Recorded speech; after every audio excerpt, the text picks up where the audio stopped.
Kay gingon man gud diha sa Biblia nga panglakaw kamo sa tibuok kalibutan iwalay man balita o ang mutuo maluwas.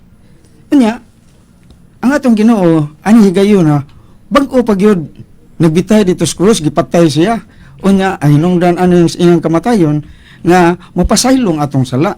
Unsa pagkaunsa man nga pagkabanhaw niya iya naman nung gitugon iya mga sakop nga panglakaw kamo ang mutuo sa inyong giwali maluwas. Sa ito pasabot nga wa dito siya makaluwas dito sa cross. Nya usas ka ng mga timaan nga wa siya makaluwas.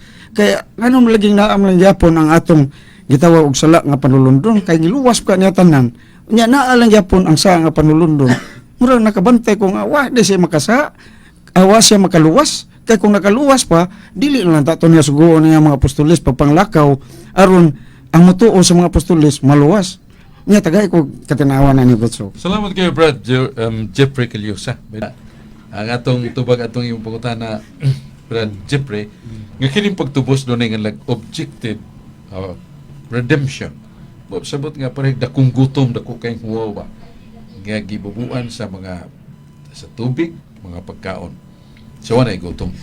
Wala nga, sa pagpakamatay ni Kristo sa cross, nahimo niyang objective redemption, the means of salvation, the grace, the Word of God, the church are already there. Pero pa ang subjective. Saan ang subjective? Sulod nun nga pagdawat. Kinaugalingon nga pagdawat. Marang daghan pa mga magdawat.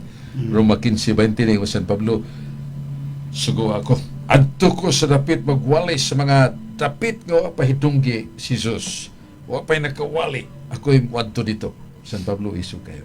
Muna po sabot anang kining wa pa sila hiyamti, di pa sila kadawat unsay dawaton. Munang panglakaw kamo aron ni waling may balita. So pareha sige ko nako nga gutom ng lugar nya gitagasan tagan og daghang mga bugas sinako sudan dilata tubig pero tagsa-tagsa mulihog pa aron paglungag. Sa malungag ng mga on mo na nga lang subjective salvation, kaluwasan nga nadawat na tagsa-tagsa. Katong una mo tong kaluwasan o nga lang objective salvation, dili subjective. Wala nga kinahanglan yapon pagwali ug ang salang panulundon human makasa ang atong ginikanan giangkon gina ni David nga dito pa ko sa tiyan sa kong inahan daan akong makasasa nya ko nang sala mo ang paglapas unsa may nalapas ang bata nga di pa man na makalapas kay masuso pa manguna bata pa sud pastiyan nga nagsala nga napanunod.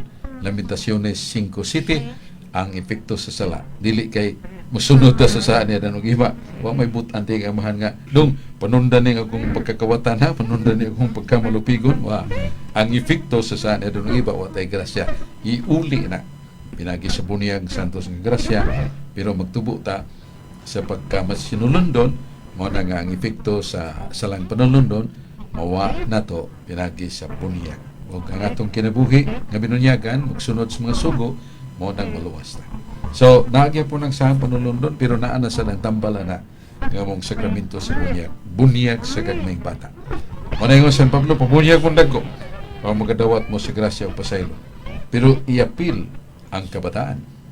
Nasa buhat 2:38 para sa mga dagko, ya 39 para sa kabataan. Muna nga, watay kabantay ang mga laing reliyon na dagko lang bunyagan. San Pedro, iapil ang kabataan sa bunyag. Buhat 2:38 nga 29.